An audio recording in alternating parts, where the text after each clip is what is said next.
And begin by wishing everybody a very transcendent and meaningful Passover, which begins this Friday night.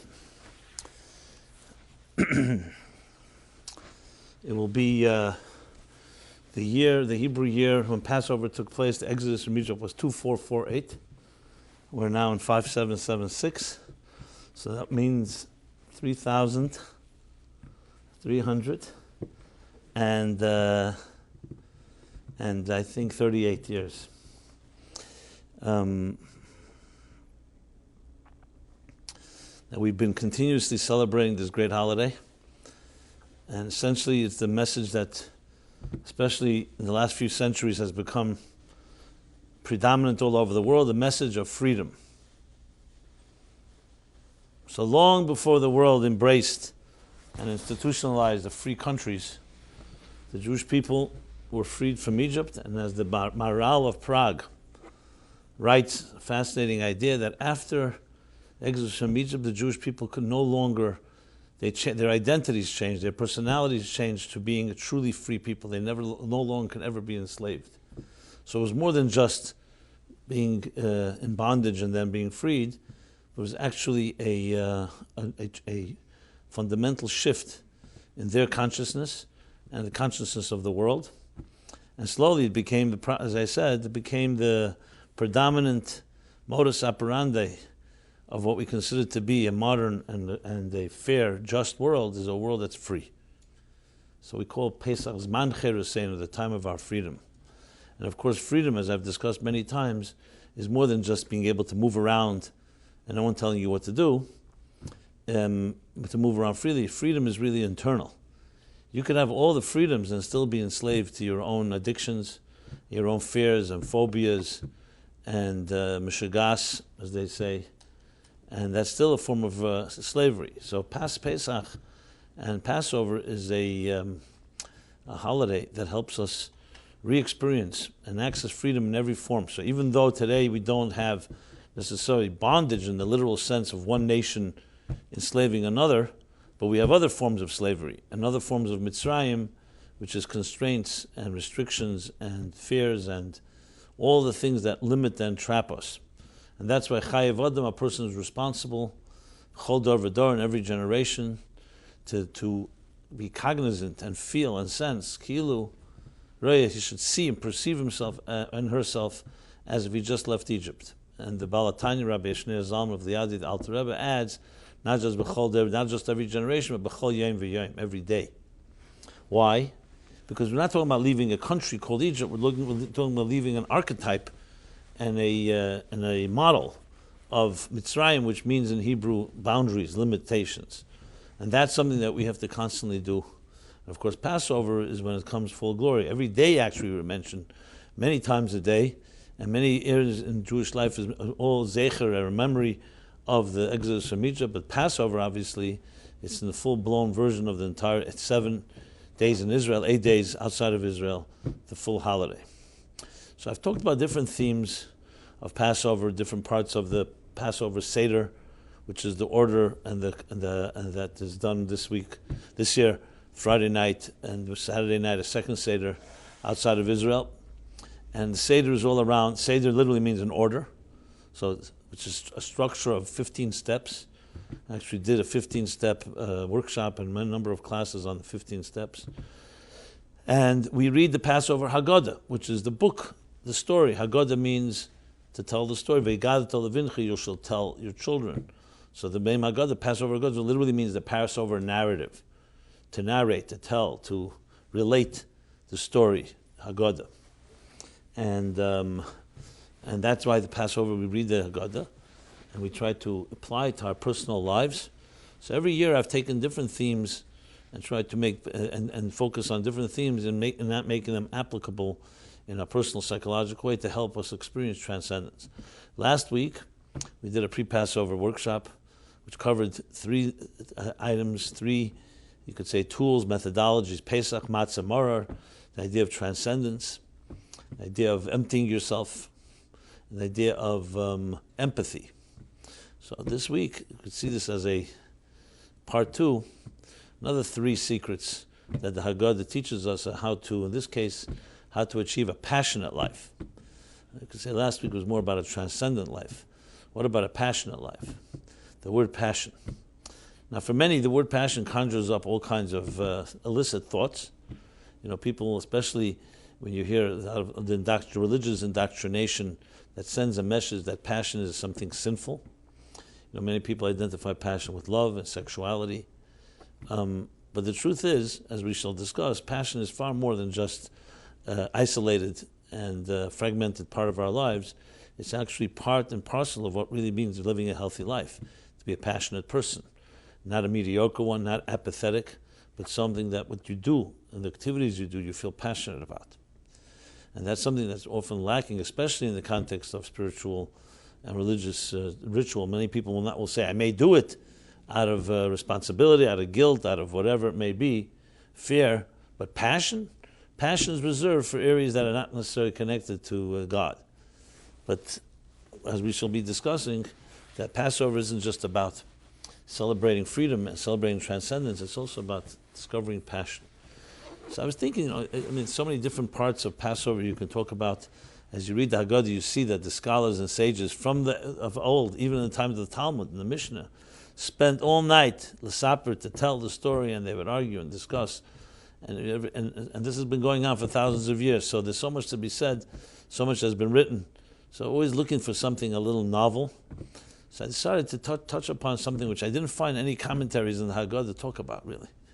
And that is somewhat of a cryptic phrase taken from the book of Joel, which is one of the books of one of the prophets, one of the 12 the 12 prophets, and it's cited. The Haggadah, just for the record, as I said, is 15 steps. And we actually, in the beginning, when we say Kadesh or Chatz, Karpas, or we sing it Kadesh or Chatz and so on, is the 15 steps. So the main bulk of the Haggadah, however, is step number 5, which is Magid. Like the Haggadah means narrative, Magid means to narrate, to tell. So Magid is the real bulk of the Haggadah, which really covers from the moment when we say Hilach Ma'anya, and we begin, of course, with the 4 questions, Manishtana, the famous 4 questions. So the Magid begins question and answer. The children ask, and the parents answer.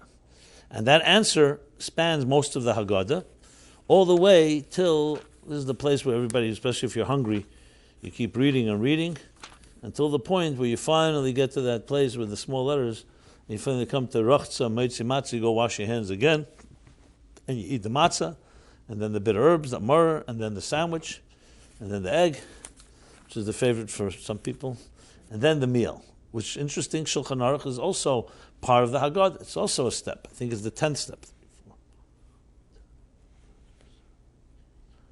11th step, sorry. And then there is a second part of the Haggadah that's said after the meal, which is also not so short, but Magid is the real bulk.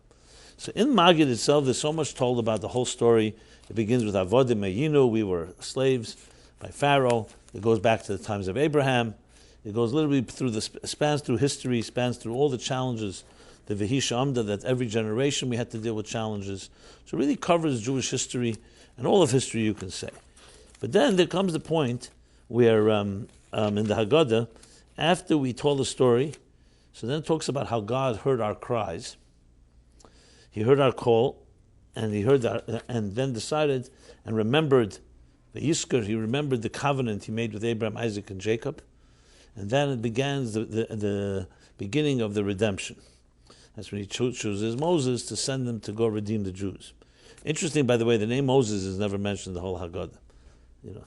And people wonder why. This is a discussion you can have. It's not for now, but Moses is never mentioned, even though Moses is literally the person God chose to take the Jews out of Egypt. It's not mentioned. So it's something to talk about. Ask the question. We can compare notes later. It's not the theme right now, so I'm not going to go there right now. And it brings plenty of verses, but that's not brought. Interesting, huh? Okay. So then he continues and talks about how God remembers, and then and the different verses that talk about how he goes. The special verse I want to bring here is, The verse is in the book of Deuteronomy. Remember, the story of Exodus is told, of course, in the book of Exodus, in the chapter Shmois Va'er Rabbi, which is the three main chapters, first about their slavery, then in chapter Boy, the third chapter in Exodus, begins the redemption, and Beshalach is ready when they're leaving, and they go to the parting of the sea, and then leads to the next chapter, Yisrael, where there's the story of Sinai. But as you know, the fifth book of the Torah is when Moses, Mishnah Torah, repeats everything that took place, so the narrative is told again briefly, and there are additional elements that Moses adds there. So there's a verse there where he says, that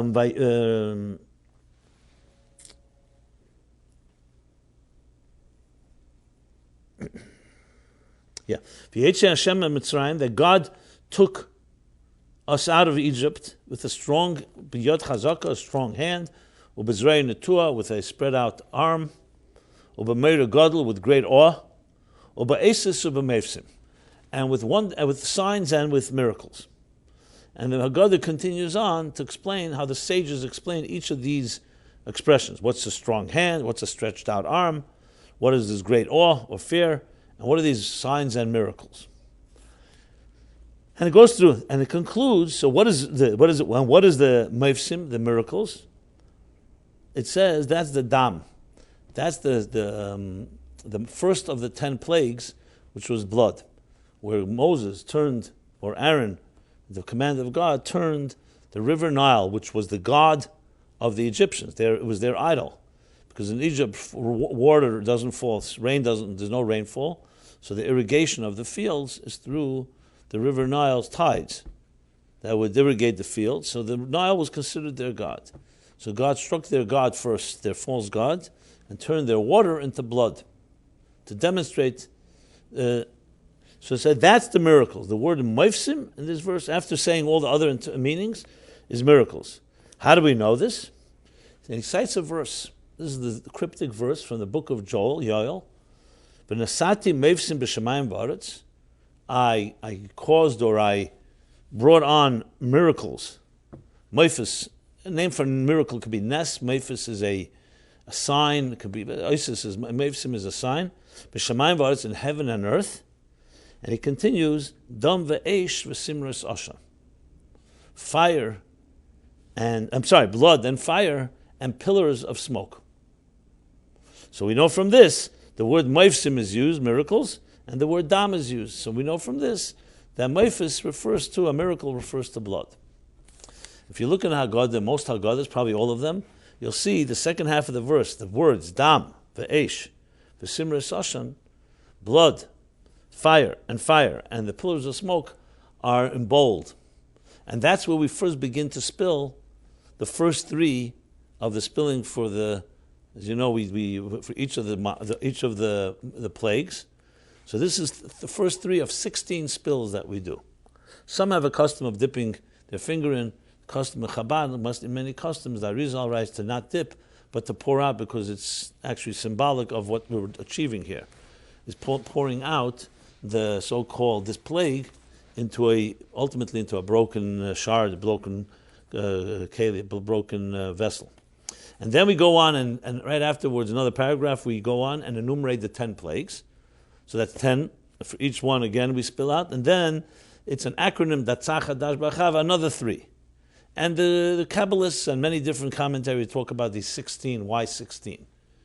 Which, again, is not relevant right now to our discussion. I've talked about the plague. But I was fascinating by this. Dom ve'ez v'simras Hashem. We say it every year. And I remember it from my childhood. So I decided to look it up a bit, and I couldn't find any commentaries.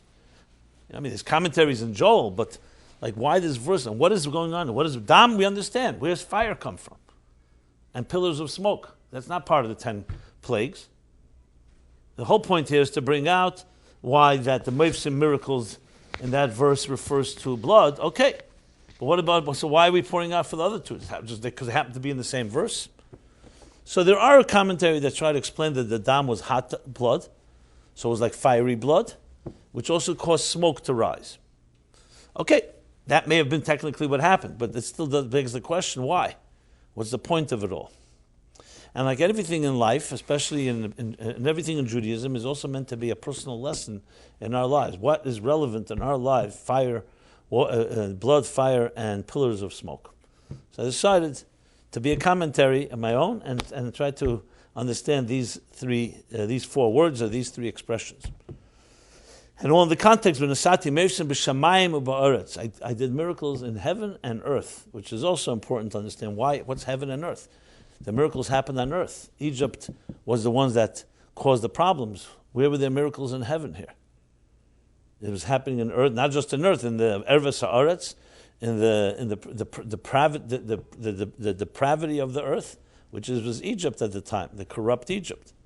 So why does it say? Why is it relevant to know what was going on in heaven? And I think when we study and understand the bigger context, we can learn tremendous lessons from this. So this will be the theme, and that's the title. Okay, blood, fire, and pillars of smoke. Okay, so let's start with, I said passion before.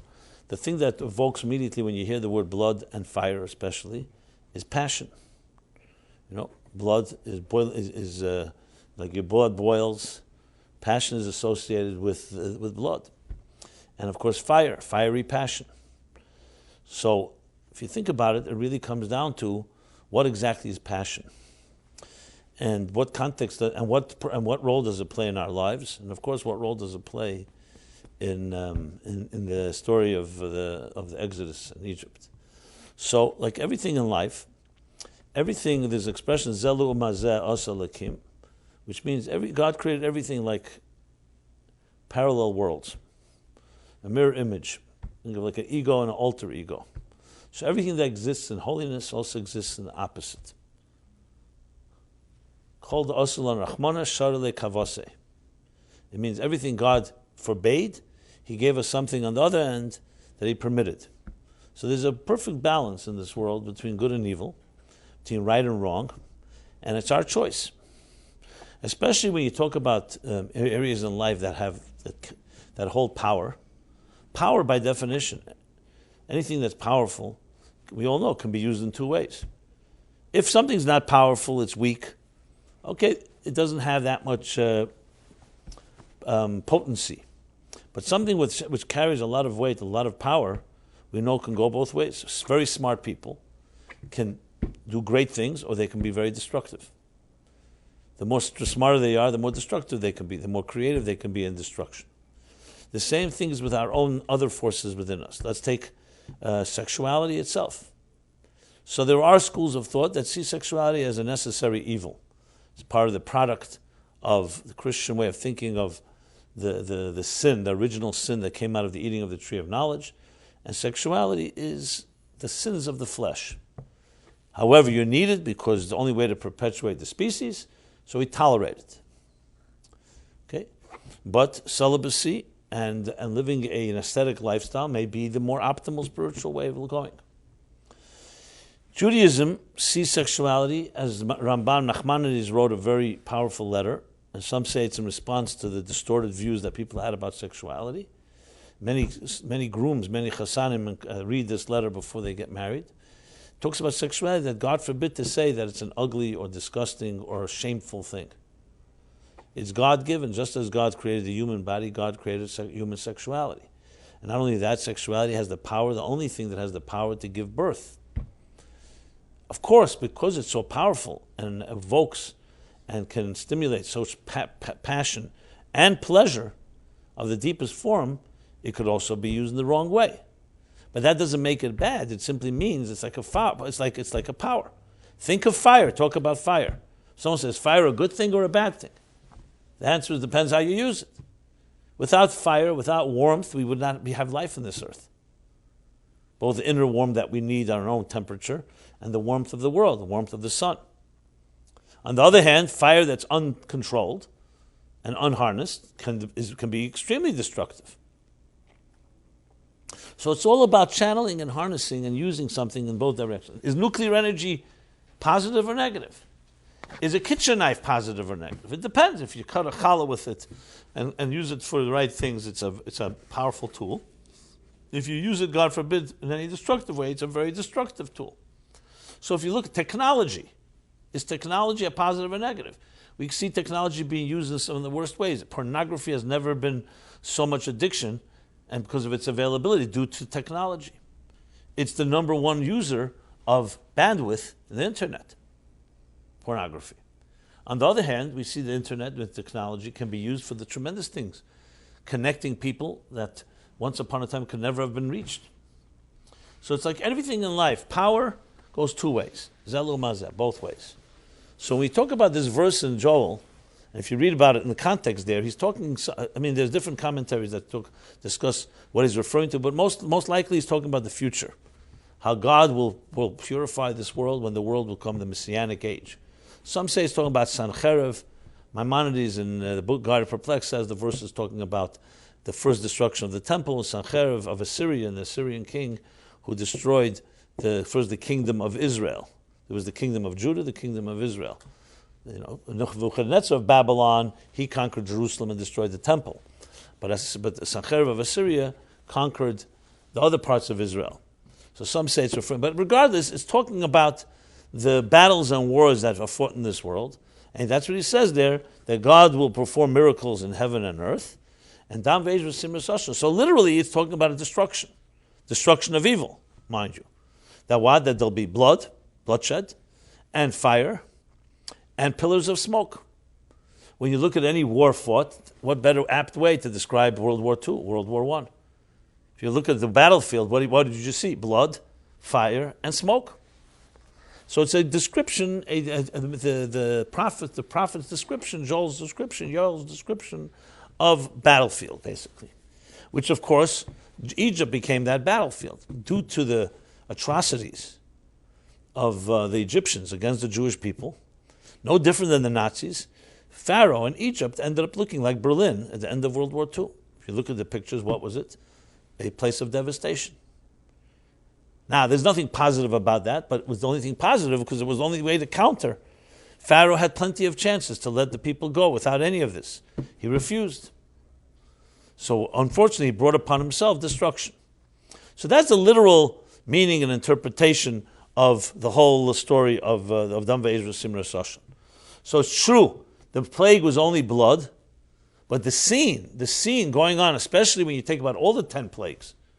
What was the scene like that night, the night before they left Egypt? The night when the Makas B'choros, when the firstborn was struck? You could imagine. Screams, yelling, the place was a havoc due to the death and due to the blood and the fire and the smoke. So that's a general picture of what was happening. But obviously there has to be deeper meaning behind it, because it's not just a matter of describing a war scene. It's also coming to teach us something, and especially if we pour out the wine and these 3 words, there must be something deeper.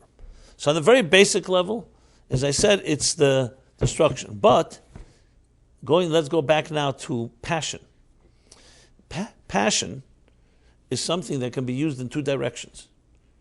There was passion in heaven and there's passion on earth. A passion in heaven, a heavenly passion, obviously, is we direct and harness passionate energy, including sexual energy, including romantic energy and love energy, into very positive things. A person is passionate, they're committed, they're fully there. Then, of course, there's a passion, it's a very earthy passion. Passions of the flesh, crimes of passion, where also passion can be used to be very destructive. A person gets completely consumed with something and passionate. If it's in an unhealthy direction and toward unhealthy ends, it can destroy that person and everyone around them. As we see what happens when people in passion can end up murdering, behaving in ways that are completely irrational, and so on. Because once passion grabs a person, the mind isn't working any longer. Which is also true for the good, positive passion. Passion also is higher than intellect. That's why it's so powerful. But that's why it needs to be very carefully monitored and very carefully disciplined. So when the Torah is talking about Dam Ve'ez V'Simras Ashon, on a deeper level, what was the real crimes of Pharaoh and the Egyptians? So it says Erva Sa'aretz. The word is Erva Sa'aretz. Literally, Erva Sa'aretz is translated sometimes the depravity of the land. It was the most depraved and corrupt culture. But Erva also alludes to sexual corruption. That's the word Erva Sa'aretz, because Egypt definitely was sexually corrupt. And very often societies, if you want to see where their moral standards are and their spiritual standards, you look at their sexuality. Because that's where usually will be expressed their lack of refinement or lack of discipline. Because when a person feels they're in control, the first place they're in control of doing whatever they want sexually. So Egypt represented the passion of blood and the passion of fire, and we'll soon talk about this distinction between the three, and the pillars of smoke that are connected with a corrupt passion.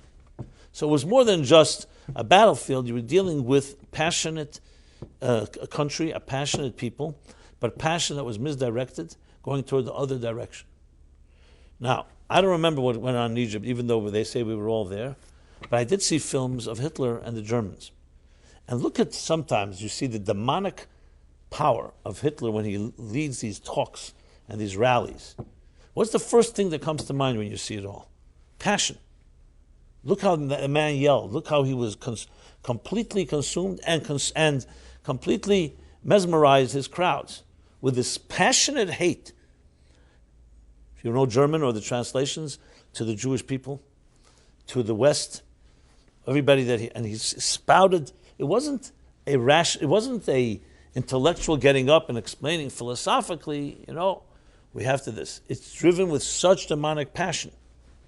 The perfect example of unhealthy passion being used to incite 100 million Germans to do the things they did. The biggest atrocities, inhuman behavior, in ways that are still mind-boggling how human beings can stoop to such behavior. It's one thing you want to kill people. Then just kill with pleasure. Children, doing things that a normal person is not even capable of doing. There you have the worst possible scenario of misguided passion. Another example is today, Muslim fundamentalist terrorism. With glee, how they behead, with glee, how they bomb, suicide bombings. I don't want to describe some of the things that most of us can't understand, but it's not just done cold-bloodedly. It's very passionate. Al-Akhbar, they yell and scream, and it's all in the name of God, and it's the name of jihad. Jihad is very passionate battle, and there's a passion about it that is very, very disturbing. Because you see, it's not people just doing a job, like a hitman. It comes with their whole being is invested in it. So there you have yourself an example of Dom ve'esh v'simras oshan in our lifetime. Blood, in other words, the blood has a passion, fire, and the pillars of smoke. That's in the negative side. But as I said, there's nothing negative that does not exist in the positive. In Jewish thought, even the most negative experiences in life, one of the ways you counter it is not just to destroy the negative forms of passion, is to use the core energy of passion toward the positive. So if you want to fight negative passion, you have to fight it with positive passion. You can't just say, we'll eliminate the evil. Obviously, we want to eliminate any form of destruction and so on. But you have to then translate it into something equally passionate and the positive, which is really a powerful way of dealing with anything that's negative. Grief, death, loss. What Judaism teaches us is how do you take the energy of grief and turn it into positive energy? Because it's a lot of energy when a person is traumatized. It's just negative energy. It implodes. It's like the black hole. It sucks life out of you. But it's very powerful. If grief was not so powerful, it wouldn't affect us. The problem is the power is going the wrong direction. So how do you tap into this tremendous power of pain and loss and trauma and turn it into something positive? Hazerim bedima, those that sow with tears, berina yuktzera, will reap with joy. So it's how do you turn grief into becoming seeds of growth? That's the true catharsis, the true healing. And the same thing is with all kinds of negative things.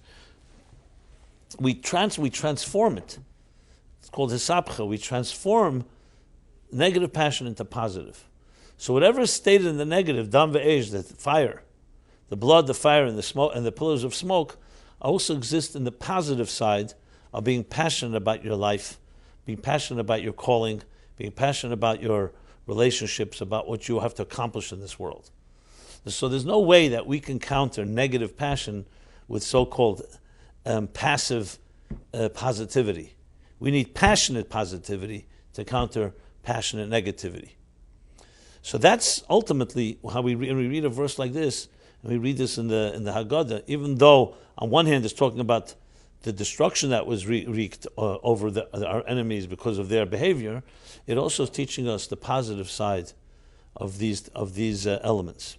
And it breaks down into three things: blood, eish, fire, and simras ashen.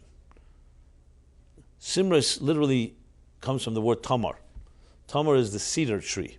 Cedar tree is considered a very tall, upright tree. So the commentaries explain why is it simras ashen? Because it was smoke that rose like pillars of smoke that rose, which, as I said, that's what you see in any type of war scene. But what is it on the positive, both on the negative and the positive side of it, the specific differences between the three? And you look around to see different places in Torah where you see this idea. For example, in the 10 plagues themselves, there is a reference one place to Eish. Everybody knows where. Okay. So Dam, of course, is the first plague. Then comes a plague called Barad. Barad was the hail. So if you look in Rashi and commentaries, it says the hail was a combination. It was hot, it was fiery hail. It was eish mislakeches. It was hail, but it had fire in it. So there's fire mentioned in at least alluded to in that plague. But when we talk about blood and fire, so metaphorically speaking, you could say, well, it's a similar idea. Blood is passionate, fire is passionate. And yet they're not necessarily the same thing. For example, you could have cold-blooded. As a matter of fact, the second plague, Sarfardei, are cold-blooded. They're cold-blooded creatures. So you could have hot blood and you could have cold blood. So in other words, so even though blood can be fiery and can be hot, but it doesn't necessarily. It can be also cold. You actually have our sages teach us that there are two types of hell, Gehenim. There's a Gehenim shel Eish, and there's a Gehenim shel Shelag. There's a hell of fire, and there's a hell of snow. It's very different. What do you guys prefer, boiling hot or freezing cold, if you had to choose? Some people like cold more than they like the real heat. Which one, what's yours? Heat, okay. Some prefer cold. Now, they say sometimes cold-blooded people like heat, and hot-blooded people like cold, because they need the counterbalance. As a matter of fact, it is an interesting, fascinating thing from the Alter Rebbe. He says that you'll see that Western music is very upbeat. Eastern music, especially Muslim music, Arab music, he says, is very melancholy. It's haunting. Sounds almost like and he says the reason is because Yishmael comes from Chesed, and Edom, Esav, comes from Gvura. And Tainug, to me, the Eina Tainug, something that's ongoing is not pleasurable. We always get pleasure from the opposite. So Yishmael, which is Chesed, which is very upbeat, they get their pleasure in their music from the opposite, from Gvura Dika songs that are melancholy. And Esav, who's Gvura, very fiery personality, he gets his joy, he gets his music from the opposite, Chesed, from upbeat music. But getting back to our point here is, so there are two types of, let's call it evil. One is cold-blooded, one is hot-blooded. Which is worse? So in the Rebbe Rashab, the fifth Chabad Rebbe explains in a few places, Kuntres HaAvodah and a few other places, that there's two types of evil people. One is a passionate, fiery person. Another one's cold-blooded. He says cold-blooded ultimately is worse. Why? Because once it gets to a point, it becomes just matter of fact. It's not even with passion. That can be far more, like when you see, for example, the Germans. So even though Hitler was passionate and all of that, but the way they killed was cold-blooded. You see, for example, the Muslims, when they kill, the radicals, is very the opposite. So you see a very big distinction between the two in their process of now each one, of course, they both are not positives and they're both negatives and they have their negative experiences. But the point I'm trying to make is that blood doesn't always mean hot-blooded. So that's number one. So Dam and Eish are not necessarily synonymous. And yet, in the context of our discussion here, it does seem to be that they're both fiery in that sense. Because you're not talking about cold blood. I just wanted to make that point. Then, we'll get back to that in a moment. Then we have the third level, which is simris oshon, which is smoke. Now, they say wherever there's smoke, there's fire. Right? Smoke is usually indicated that there's some fire. But then there are times where there's smoke and there isn't necessarily fire. Smoke can also be a type of decoy. Make smoke, so in other words, people they blow a lot of smoke and there's nothing going on there. Well, they say that there's a lot of sizzle and no steak, a lot of smoke and no fire. So you could have that as well. So, but in the context of our discussion here, the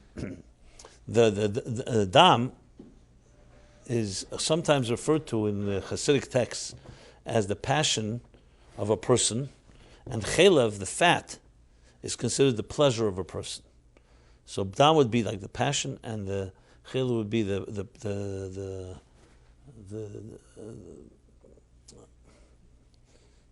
lust. What was the word I just used? The fat, the passion, and the pleasure. Now, you could say they're not synonymous, they're connected to one another, but they're two separate things. So passion is the fiery element that a person is passionate about something, and pleasure is the joy or the lust or the indulgence that they indulge in it. You could have one without the other. So dam represents everything in life where we are invested with our blood.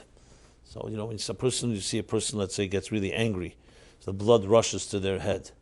When you really get really boiled, your blood is boiling. Now, it could be in anger. It could also be in passion. And all these forms is blood. So blood represents that type of commitment. When a person is more cold with something, so then blood isn't rushing there really. Because they're like, as a matter of fact, what happens when a person gets cold? The blood actually gets drained from that area. That's why you need to massage it to get the blood going. So blood is associated with energy, with vitality, and with passion.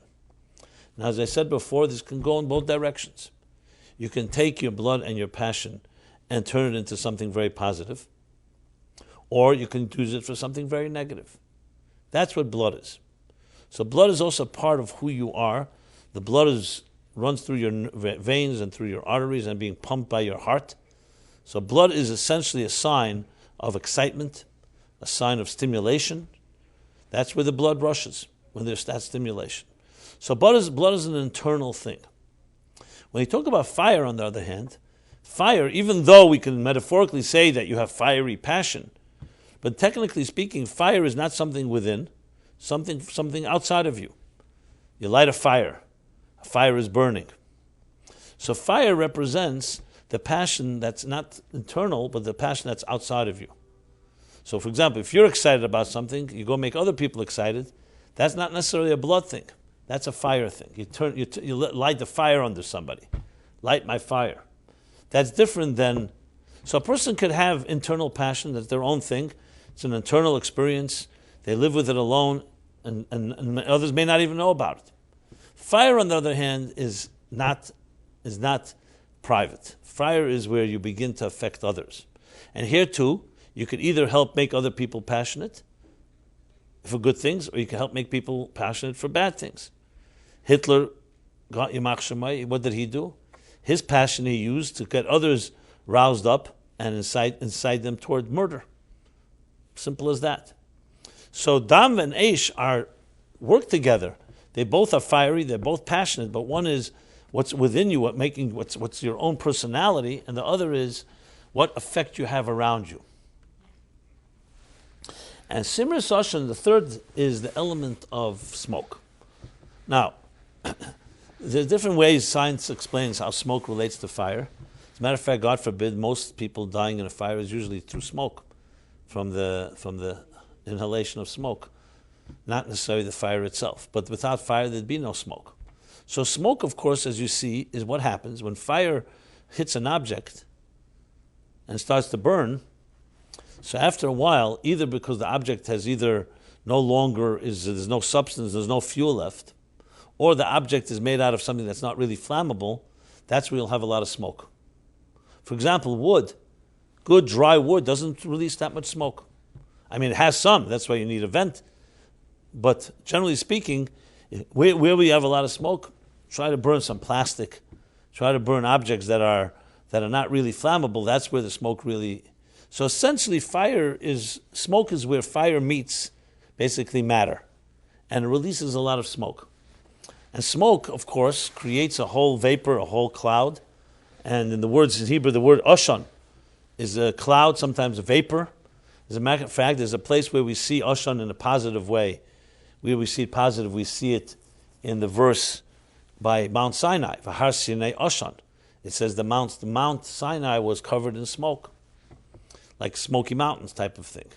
That's more of a cloud, a type of vapor, what's the word I want to use? Mist. That cloud is a positive one. So what's the positive side of smoke? Well, let's first start with the negative. The negative side of smoke is the side effect, or say the byproduct of fire. Okay?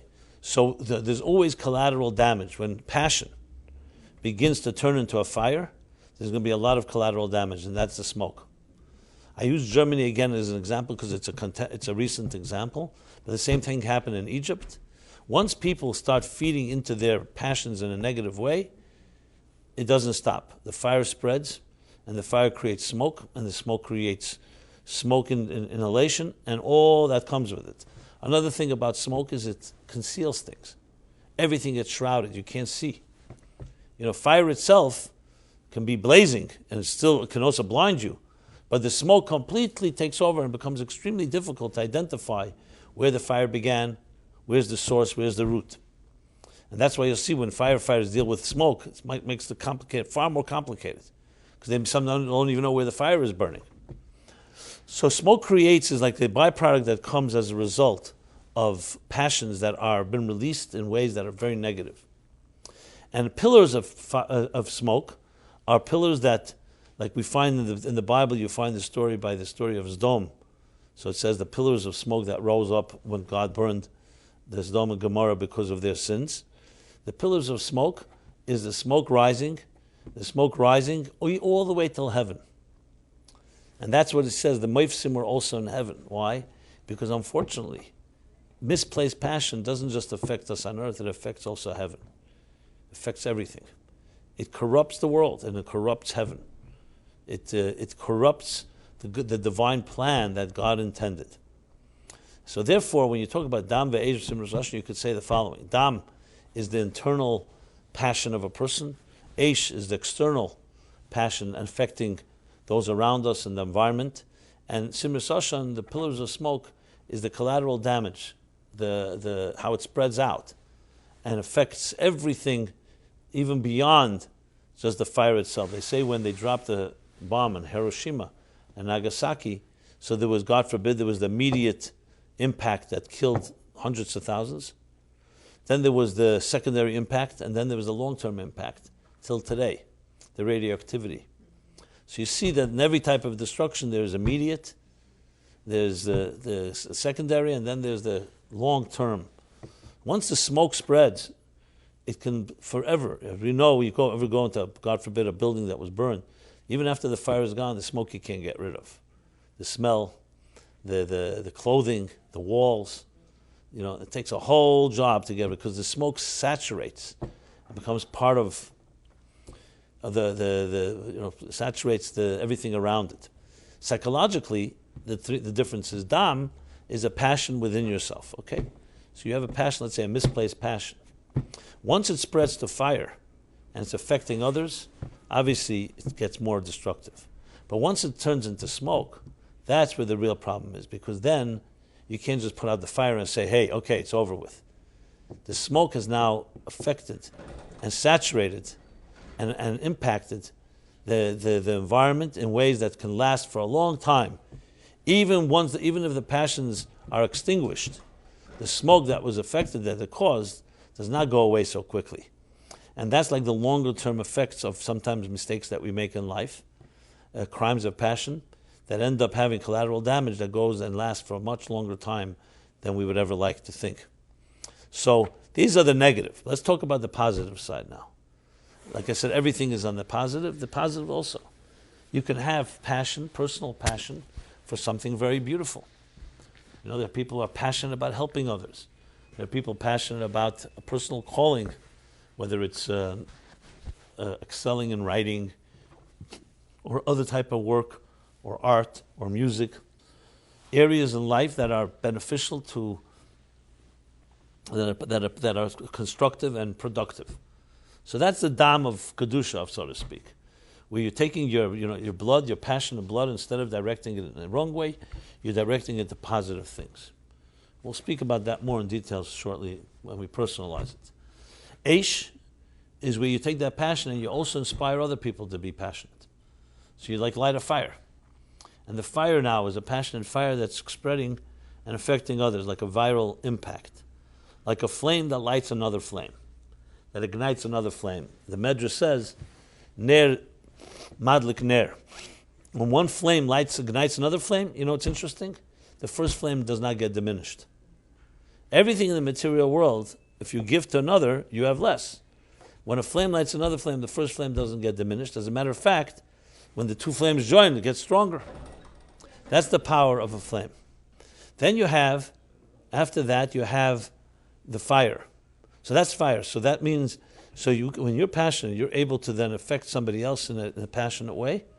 What you do is you're creating a ripple effect and creating a healthy fire that is not consuming and destroying, but actually spreading and illuminating. Like the expression in the Torah that says that when the Kohen, the high priest, would light the menorah, would light the lamp, the candelabra, he had to light the flame to the point that the flame rose on its own. Shalheves elam elal. It rose on its own. In other words, inspiring another, that even when you're not there, when the teacher is no longer there, the student becomes a teacher in their own right. They were so inspired. So you have people who convey knowledge and information and a lot of data, but it's a whole different thing, is empowering a student to become self-sustainable. And that's what the Torah commands us. So the idea is not just that you be passionate and others are impressed by your passion or even affected by it, but also to create passion. And that's what a fire does. Blood does not do that. Blood is running inside of you. The fact that you're passionate about something doesn't mean someone else will be. A fire creates, ignites something in others as well, to the point that they too can be passionate. And that is obviously even a greater gift. And then there's the third step. The third step is the smoke. What is the smoke in the positive sense? Just like in the negative sense, it can be saturate someone in a way that, as I said, does not.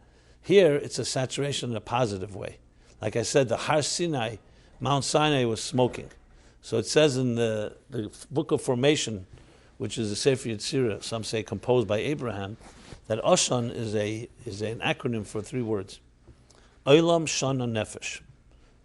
In Hebrew, Olam means space, Shana is time, and Nefesh is soul. So I'm sure you've heard in modern science we have the expression time, space, man. Well, long before science, modern science, this is a concept in Jewish thought. The idea of time, space, and soul. That's the way it's described. Because everything in existence consists of time, space, and you, the person who's occupying that time and that space. So why does it say that Har Sinai, the Mount Sinai, was smoking? So it says because its effect was not just for a moment, it was an effect in all of time and all of space and all people. So smoke, that's what smoke is. A fire can be burning in one place, but its smoke can reach hundreds of miles away. It has that ability, like I said, the ripple effect. So if you think of Dam as your own passion and Eish as you're inspiring others, smoke is that viral impact that the whole world becomes filled with a holy type of smoke, which is when we say, for example, in Yom Kippur and other days when the incense was brought in the temple, it says then the whole Holy of Holies was filled with smoke. Now that's a positive, because it means it's saturated with something that is holy and that spreads. And it's interesting also, smoke has no substance really. It's lighter than air. Fire has substance. Blood, of course, has substance. So if you think about it, blood is thicker than fire, and fire is thicker than smoke. And smoke is more subtle. So it's subtle impact of creating and influencing the world around us. And that's the third step in a positive type of passionate experience. So the bottom line is the following. In life, I remember once speaking to a group of teens at risk, what they call. I mean, they weren't at risk anymore. These were teens that got in trouble with drugs and alcohol, and they're now already in rehab. And one of them knew me, so they asked me to speak to a group of young men and women. And I decided, to turn it into a conversation. And I asked them, so tell me, how did you guys get into this trouble in the first place? Nobody sets out to get addicted. You're never going to find someone, I'd love to get addicted to something. You're not going to find the person say that. It's actually quite demeaning and quite humiliating to know you're addicted to something and you can't control. So I asked them, how did you get into this trouble in the first place? And I commend you for getting out of it, but so it was interesting what different young boys and girls said. Someone said that my parents were going through a very ugly divorce. It was very painful, and I was just looking for some way of numbing myself and some way of just escaping. Another one said that they just had bad friends. Everybody had their reasoning and their so-called how they got there. And then at some point it was like, cool, you begin, and then you don't realize at some point you can't control it any further. And we went through the room. I decided to throw out this thought. I said, let me ask you this. How much of a role did boredom play? Boredom. Because remember, there are many people, God forbid, who've gone to homes that have broken homes, and they don't all become addicts. You have people who have friends. Not everybody gets influenced by bad friends. People have good friends. So I said, we need some ingredient here that would really explain something more. Why some get into trouble and some don't. So I said, boredom. And I remember in the faces of everybody's faces in the room, they all immediately resonated. I said, absolutely. Boredom is the breeding ground for all problems. Now, per se, boredom doesn't sound so threatening. So you're bored, big thing. We hear our mothers and fathers, so bored, go find something to do. But boredom is really, its power is because it's so innocuous and so-called not threatening looking. Because what's boredom? Because boredom is a void. Nature abhors a void, and so does the human spirit. So even though boredom itself is not necessarily going to do something to you, but it creates a breeding ground for something to fill the vacuum, the emptiness. And what will fill the emptiness? Whatever will come your way. So imagine a person who hasn't drank water for many days, and they suddenly come upon something to drink in a dry desert. They may not even be thinking, they may drink kerosene, they may drink something toxic, because you're so desperate. So what you find is, where do infections fester? Not where life is thriving and you're in control. Infections will always enter when you're vulnerable, where your guard is down. That's why, for example, when they do surgery, they have to sterilize, because the internal organs need to be protected. Wherever there's an area where the skin has been pierced or something has happened, now you're suddenly vulnerable, that's where the bacteria enter. The same thing is psychologically. Psychological enemies enter with his vulnerability. And the first place of vulnerability, one of the first, is boredom and monotony. And rest assured, when you see someone bored, something's going to happen if they don't fill that vacuum. And that is essentially, in a sense, where passion comes in. So the best preemptive medicine is find something passionate to do. Make sure you don't get bored. Don't let it even enter. Don't even allow boredom. Find something passionate that's positive, that speaks to your heart, to your soul, something that your talents. Get something stimulating going in your life. That's the best protection, because the best defense is offense. Once boredom has entered and you've already gotten yourself into some troubling behavior, or behavior that is now filling the void, it will become an addiction, a passion, but of the wrong sort. And that's a critical piece that you learn from this. So even though it's true in Egypt, it was depraved, it was corrupt, but we learn something. We learn something even from corrupt passion. You learn the power of passion, but you learn how to use it in a positive way, to create something dam that gets your blood excited, something that gets your blood rushing, the adrenaline rush that drives you to do something. There's nothing healthier in life to have a passionate cause. Not just a cause, a passionate cause. And then Eish, not just that you have it, but you also influence others. You light fires under other people. You ignite. And sometimes it's just simply by osmosis. Someone that's passionate inevitably affects other people. Because you see someone that's excited, you see someone that's not excited is not going to excite you. You'll never you never get excited by someone that's not excited. And by someone that is passionate, it's not always guaranteed, but you definitely have a much stronger chance. And then there's the smoke, the pillars of smoke, that with the fires that you create have a collateral impact in a positive way, a ripple effect that spreads. It may not be a fiery spreading, but it spreads and it has its that secondary impact in spreading out and touching and affecting others.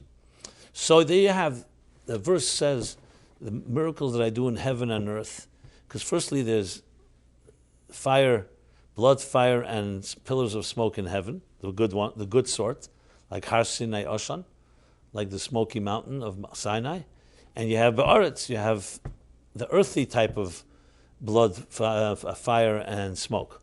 And secondly, as I said, the smoke of negative behavior, as well as positive behavior, affects also heaven, not just earth. You can even corrupt the divine elements in a human being and corrupt the divine plan through negative passion.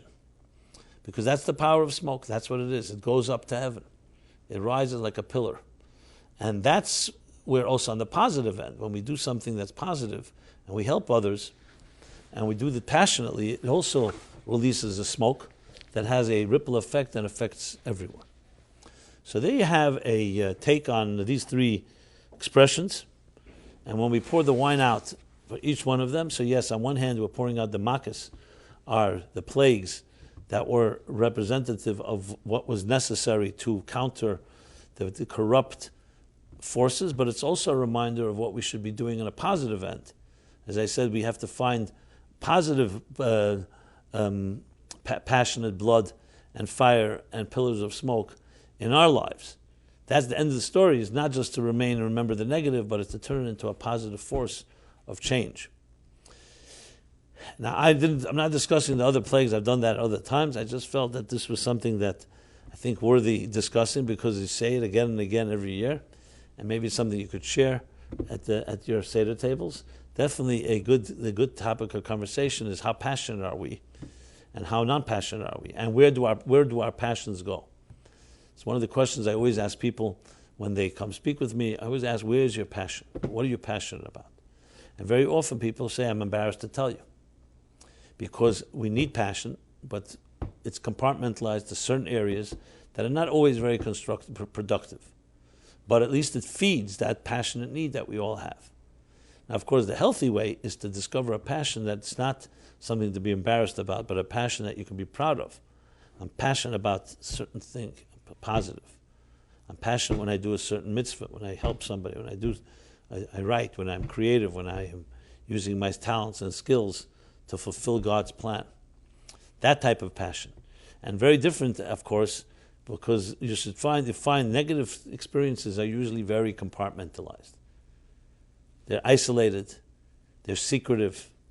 Positive experiences are things you always want to share, and they spread. You're not looking to hide it, there's no shame involved. So positive experiences also affect the rest of your life.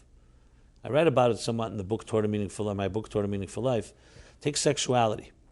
So I titled the chapter on sexuality called Intimacy, because in Judaism there is no such thing as sexuality. It's intimacy.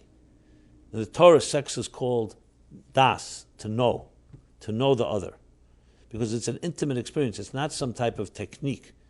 It's not a bodily thing. It's a spiritual thing. It's a connection and a commitment. So today, many people feel pride to be able to have a sexual relationship that doesn't have commitment, which of course is really an oxymoron to really think about it. So intimacy in Judaism is called das. That's what it's called. And one of the ways to measure whether it's a healthy sexuality or unhealthy, see how it affects the rest of a person's life. If it remains an isolated thing that you do when you have those liaisons or flings, etc., and it doesn't affect the rest of your life, on the contrary, it may even disrupt the rest of your life. So rest assured you know what type of passion that is. If, on the other hand, it spills over it creates peace of mind. It spills over, makes you more healthy and productive in other areas. Less agony, less secrets, less shame, then you know that it's a healthy form of passion. All passion goes that way, either one or the other. It's either something that affects and permeates and a smoke that saturates you in a positive way, or it's one that it becomes saturates you in that negative way, really isolating you from others, which is really the essence of all things that are holy versus things that are not. Holy Kedusha things have the capacity to spread and to affect and spill over. Good relationships. If you're a friend with someone and it makes you a better person in every other area of your life, you know it's a good friendship. If you're a friend with someone and it makes you bad in every other area of your life, that's something, what's going on? Why is that the case? Why shouldn't a good experience spill over to everything else you're doing? So when people have a very healthy, intimate relationship in a sacred context, you'll see it makes them better workers, makes them better students. It improves every area of their life, gets sharper. When someone has an illicit or unhealthy type of relationship, it does not have that same impact. On the contrary, there's certain hiding. You have to invest energy in concealing the relationship. It doesn't spill over. It doesn't have that type of unifying effect that affects everything else that you're doing. So there are many lessons that can be learned about passion, healthy and unhealthy. There are many more things that can be said. But I think this suffices. We always like to say, "Ten l'chacham v'yech kamoed." You give a wise person something, an idea, and they'll always do good things with it. They'll make it even wiser. So I hope you could all use this well. And hopefully all these little pieces, I encourage you to look at our website, meaningfullife.com. You'll find literally on different parts of the Haggadah. I think I've covered most of it, actually. Definitely the basics, the 15 steps, the matzah, the maror, last week, the 3.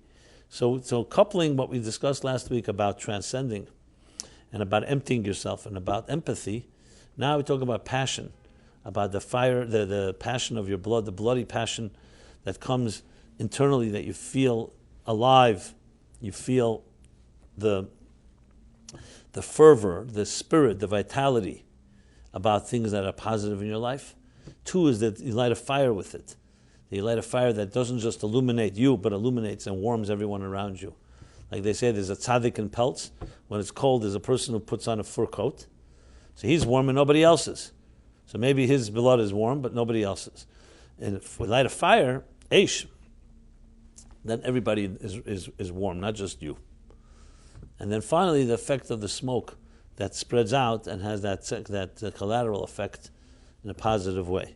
You know, they tell the story of this metaphor that 2 guys were traveling in the woods, and it was a very cold night, and they got lost. And as the bitter cold began affecting them, they began passing out. Now, one of them was a heavier set guy, so he obviously had more blubber to deal with the cold. And the other one was a very slim guy, so he fainted, fell into the snow. And his friend, instead of just abandoning him, went down his arms and legs and began to massage and exert himself to get his blood flowing. He shouldn't experience any frostbite, and keep the blood, keep him warm. But the night wore on, and it got colder and colder, and even the heavier set guy was about to pass out. Miraculously, someone discovered them. Make a long story short, saved them both. They brought them to an inn where they were warming themselves, and they both, thank God, survived and were revived. So afterwards, the thin guy goes over to the heavier set guy and says, "I have to thank you, because instead of abandoning me and just going off to find find your way out of here, you spent time and you went down and you helped me, you kept me warm. Had you not done that, I would have died, probably frozen." So the heavier set man said, "No, I have to thank you, because if I did not exert myself to massage you, I would have also frozen quicker." So sometimes to warm others ends up warming you, because it forces you to have to be more passionate. And that's one of the tricks of the trade. Sometimes you can't get it going inside yourself, your blood boiling, or your blood passionate. So go make someone else passionate. Do something that makes someone else, warms their heart, and you'll see it will have an impact the other way around. So it can go both ways. The blood can lead to fire, or fire can lead to blood. So if when you warm others, it makes your blood have to rush because you're working hard. So sometimes that's the way to go, and either way works. The bottom line is that we need to have things that excite us, that keep us alive. You have things that feed and fuel your passion in positive, healthy ways. Guaranteed that will be preemptive of most problems. I'm not saying there are no automatic buttons to press, but it's one of the best possible ways to build a healthy life is to be passionate about healthy things. And when you don't have that, unfortunately, there's a breeding ground. There's an emptiness, there's a void. And that void will be filled by something. And may not be filled by good things. So that's the approach that we take. And that's what I think you can learn out from this Dam Ve'esh V'Simras Oshen in a positive way. And maybe you drop a little more wine when you say it. You could then say L'chaim to everyone, to passion. Here, L'chaim, a toast to a passionate life. So God bless everyone to have a very kosher Freilich and Pesach, a very meaningful, transcendent, passionate Passover. Passionate, not just transcendent. Adam Be'ez V'Simras Oshan passion, one that will spread, and will spread out through the whole year, not just for past Pesach, but one that will spread and affect your life, and affect the people around you, and affect even those that can be reached only through smoke from a distance. And we should consume the world in a positive way with the warmth and the heat and the passion of holy light, divine light. And even though the expression is that Mashiach comes, it says, we'll say the last day of Passover, that the world will be filled with divine knowledge as the waters cover the sea. So there, water is used as the saturation of water, but there's also, that's in that world of water, the world of knowledge. We're talking on the world of passion. You also have the same idea, that the world will be saturated with positive passion. There's an expression, Prozes Teshiv Yerushalayim, which means that today Jerusalem sits surrounded, old Jerusalem, by a wall for protection. But it says when Mashiach comes, he won't need protection anymore. So Prozes Teshiv Yerushalayim, the Yerushalayim will sit and open. Because the walls will come down. But he continues and said, instead of walls of stone, there'll be Eilachem Chemes Eish. I will be for you a wall of fire. So that's a very different type of wall, a fiery wall. And of course it means a positive fire. We talk about the fire on the Mizbeach, on the altar. So imagine a wall of fire. So it's instead of a wall of stone, a wall of fire. Similar to what it says other places in the prophecies, it says that I will replace your heart of stone with a heart of flesh. Stone, of course, is the opposite of fire. Stone is dead, cold.